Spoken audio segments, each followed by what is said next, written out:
Welcome to the Daily Brain Podcast. Today, we're going on a deep dive into a word that's all about strong opinions. Oh, yeah. Those folks who just know the right. Yeah. Dogmatic. Mm. We've got a whole stack of dictionaries and articles, even a YouTube video all queued up and ready to go, all about dogmatic. So Awesome. get ready to learn where this word comes from, what it really means, and maybe even how to slip it casually into your next conversation. I love it. I think what's so fascinating about this word dogmatic is that it's more than just having strong beliefs, right? Oh, absolutely. I mean, we all have opinions, but dogmatic just kind of suggests something a little bit more intense. Exactly. And Merriam-Webster defines it as expressing opinions very strongly or positively as if they were facts. So it's really about presenting your beliefs as the absolute undeniable truth, often without even considering the possibility of other perspectives. So it's less about the belief itself and more about how that belief is presented. It's that unwavering certainty, that refusal to even entertain alternative viewpoints that makes someone dogmatic. And that can lead to some pretty frustrating conversations, I imagine. Oh, it certainly can. Imagine trying to reason with a dogmatic critic who refuses to see any merit in any artistic style other than their own. Oh, or a dogmatic politician who just dismisses any opposing viewpoint as simply wrong. Exactly. And one of our sources, a YouTube video, uses those examples as well as a dogmatic preacher who's quick to argue with anyone who challenges their interpretation of Scripture. Okay. They even had an example of a dogmatic surgeon who disregards a nurse's warning during an operation. Oh, wow. Okay, that one's a little scary. Yeah. It really shows how dogmatism can have real-world consequences. Absolutely. And what's interesting is this tendency to be dogmatic can pop up in all sorts of contexts. We even found an example from literature. Oh, really? Mark Twain, in his story, A Dog's Tale, uses the phrase dogmatic gathering. Hold on. A dogmatic gathering of dogs. Yay! Isn't that a bit ironic or a little dogmatic itself? Right. It's a bit tongue-in-cheek, and some people have debated whether Twain was using dogmatic in its traditional sense or simply playing with the word, right? Because the story's about dogs. Right. But that's what makes it such a fascinating example. It highlights the potential for misinterpretation and the importance of context when we're dealing with language. Okay, so we've seen dogmatic used in a lot of different contexts, but where does this word even come from? Well, the root of dogmatic is dogma, which refers to a set of principles laid down by an authority. So it's about beliefs that are considered unquestionable. Yes, and the first recorded use of dogmatic itself dates back to 1681. So you can say it kind of evolved from firmly held beliefs to a more rigid my way or the highway approach to expressing those beliefs. Exactly, and that shift in emphasis is crucial to understanding what dogmatic really means. It's not just about having strong convictions. It's about clinging to those convictions with absolute certainty, even in the face of contradicting evidence. That makes a lot of sense. Are there any other words we might encounter that have a similar meaning to dogmatic, like if we're trying to spot this kind of thinking out in the wild? Absolutely. Merriam-Webster offers a few synonyms. Doctrinaire, opinionated, opinionative, opinioned, pontifical, and self-opinionated. Wow, there's a whole family of words for describing people who are really sure of themselves. Indeed, and it's interesting to consider the subtle shades of meaning between them. For example, dictatorial suggests a more domineering, authoritarian approach to imposing one's views, while magisterial implies someone who uses their authority, like a teacher or a judge, to force others to accept their opinions. So dogmatic might be more about unwavering certainty, while dictatorial might be more about power and control. That's a great way to put it. This is really helpful for understanding the nuances of this word. But beyond just language, I'm curious about the real impact of dogmatism. Does it actually matter if someone is a bit too sure of themselves? That's a great question, and it actually brings us to some fascinating insights from the philosopher Bertrand Russell. Ooh, here's where it gets really interesting. Tell me more. Well, Russell argued that dogmatism is the greatest of mental obstacles to human happiness. He believed that being overly rigid in our beliefs prevents us from experiencing joy and fulfillment. Wow, that's a powerful statement. So clinging too tightly to our beliefs could actually be making us unhappy. That's what Russell suggests, and I think there's a lot of truth to that. When we're closed off to new ideas and perspectives, we limit our own growth and potential. We miss out on the richness and complexity of the world around us. I'm starting to see how this deep dive into dogmatic is about more than just a word. It's really about understanding how our thinking and beliefs shape our entire experience of life. It really is, and the good news is that we're not stuck with the beliefs we have. We can choose to be more open-minded, to question our assumptions, and to embrace the possibility that we might be wrong. That's an empowering thought.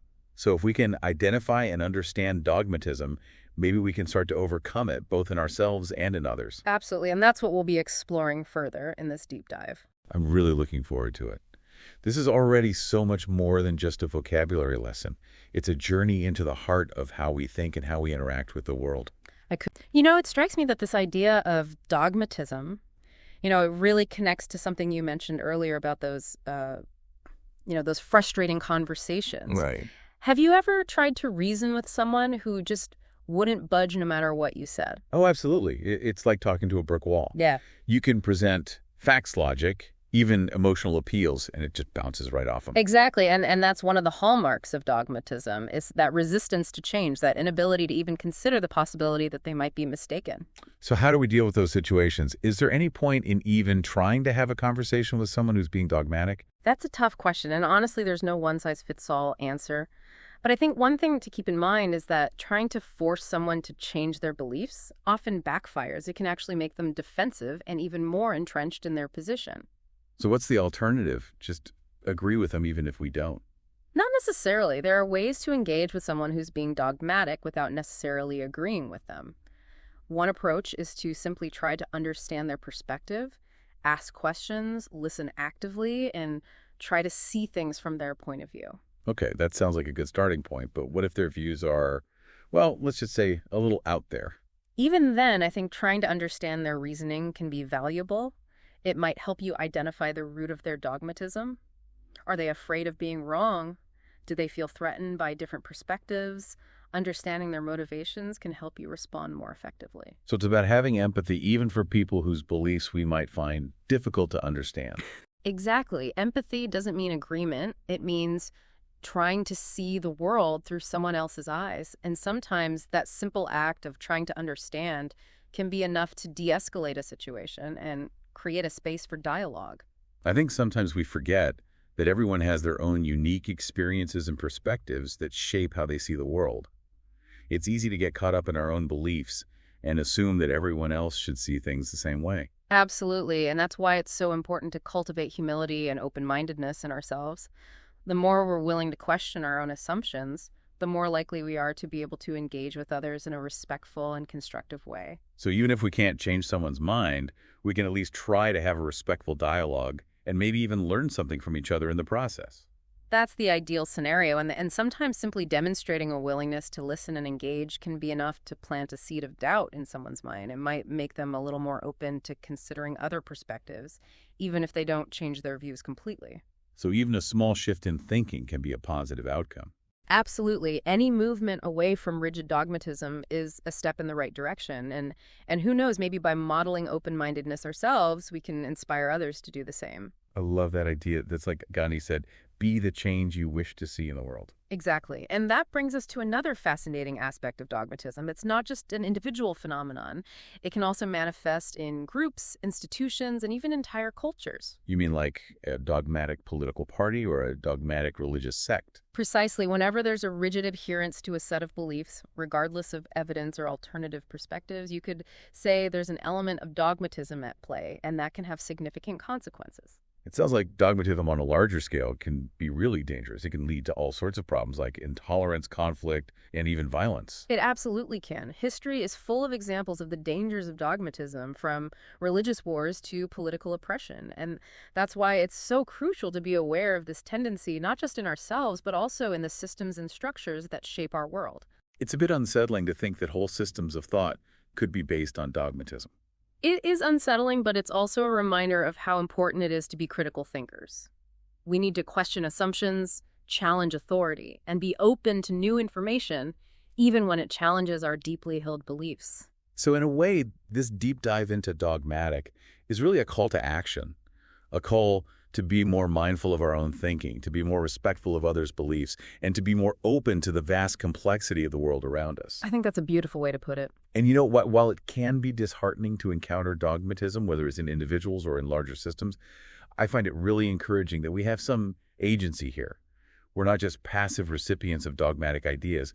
We can choose to engage with them critically and thoughtfully. Absolutely, and that choice is crucial. The more people who choose open-mindedness over dogmatism, the better off we'll all be. I'm really starting to see how this seemingly simple word, dogmatic, is loaded with implications. It's not just about language, it's about psychology, philosophy, and even our responsibility as citizens of the world. It really is. And you know what else is fascinating? This idea of dogmatism is closely tied to the concept of certainty.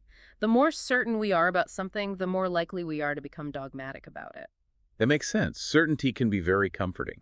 Mm. It gives us a sense of security and stability in a world that often feels chaotic and unpredictable. Exactly. But the problem is that certainty is often an illusion. The world is far too complex and nuanced to ever be fully knowable. Clinging to certainty can blind us to those nuances and prevent us from seeing things clearly. So instead of striving for certainty, maybe we should be striving for curiosity. That's a fantastic way to put it. Curiosity allows us to approach the world with a sense of wonder and openness. It invites us to ask questions, explore different perspectives, and embrace the unknown. I love that curiosity is the key to lifelong learning and growth, and it's the best defense against dogmatism. Couldn't have said it better myself. This has been such an insightful conversation. I feel like we've gone beyond the dictionary definition of dogmatic and really delved into the heart of what it means to be a thoughtful, open-minded human being. I agree. It's been a pleasure exploring this topic with you. The feeling is mutual. I always learn so much from these deep dives now.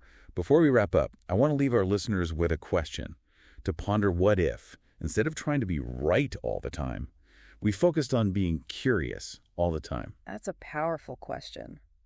I think it has the potential to transform the way we interact with the world and with each other. I agree. It's a question I'll definitely be reflecting on, and I encourage our listeners to do the same.